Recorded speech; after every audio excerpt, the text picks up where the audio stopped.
So today I'm going to show you how to make a basic jump animation. Here I have this ball jumping up and down. So the first thing you want to do is go to Window, Animation, Animation. Right? Then you want to select the object you want to animate and click Create. We'll name this animation Jump. Okay. Now see right here, if you have multiple animations, you want to make sure that this says the animation. Because every time you select this object, it'll go to the first animation in the list, right? So if there are multiple down here, you could accidentally start editing the first animation if you're trying to make like a second or third animation. So just make sure you always have the right one selected. So once we have the object selected, I gotta exit plane mode, I suppose. Alright. So we'll make the first keyframe. So we'll start by having it stretch out a little bit. 1.2 and leave 0.8. So it's 0.2 larger on the y-axis, so it's 0.2 taller, so it needs to be 0.2 smaller. I think that lets it maintain the same volume even as its shape changes. I'm not sure. Some physics major out there might say that's not completely right, but it looks right. So this one, it stretches out a little bit. The next keyframe will be it's stretched out as much as you want it to be stretched out. So we'll have it stretch out all the way to 1.8. So that means on these ones it'll be 0.2 on each of these axes, right? So now we can go from that one to that one, right? And so if we hit play, it fills in the gap between these two, right? So this is point A and this is point B, and it'll figure out what to do in between those. So the next important part is that we want it to squish down a little bit. We want it to be a little bit shorter and fatter than its normal size. Its normal size is 1 by 1 by 1.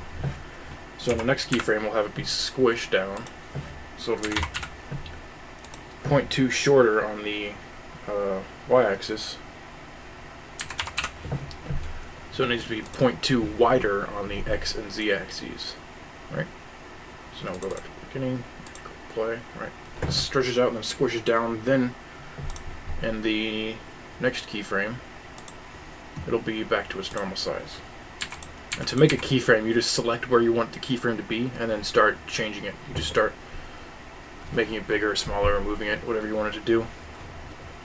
Then let's hit play. It's pretty good, but now we want to move these around. I want this to be a little bit closer. It's pretty good.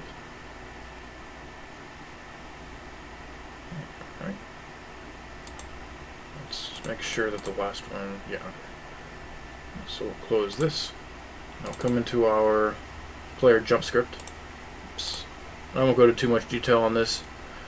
But this right here, just make sure that the ball is touching the ground. And you can only jump when you're touching the ground, right? So you can't just jump infinitely high. So if we click here, if we look right here, when you click W, that makes you jump. And I've already added this, public animator anim, and you don't need any special stuff for it. So we'll come down to anim.play jump, and you'll have to spell this exactly right to make sure that it plays your animation. Now let's come back to the inspector, click on the sphere, and hopefully this loads. Now we've already assigned the animator, right? So this is the animator, and you just need to assign this here, and I already have it assigned. You might need to click on this and click on the animator in order to make it work right. Now I'll come into the animator tab up here, right? And this tab should appear when you, what's going on with this?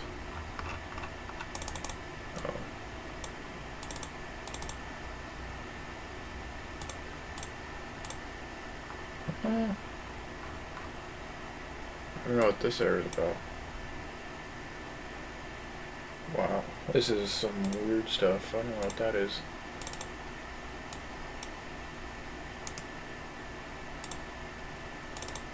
Okay, here we go. So now it goes from entry to jump. So this is almost the same as void start.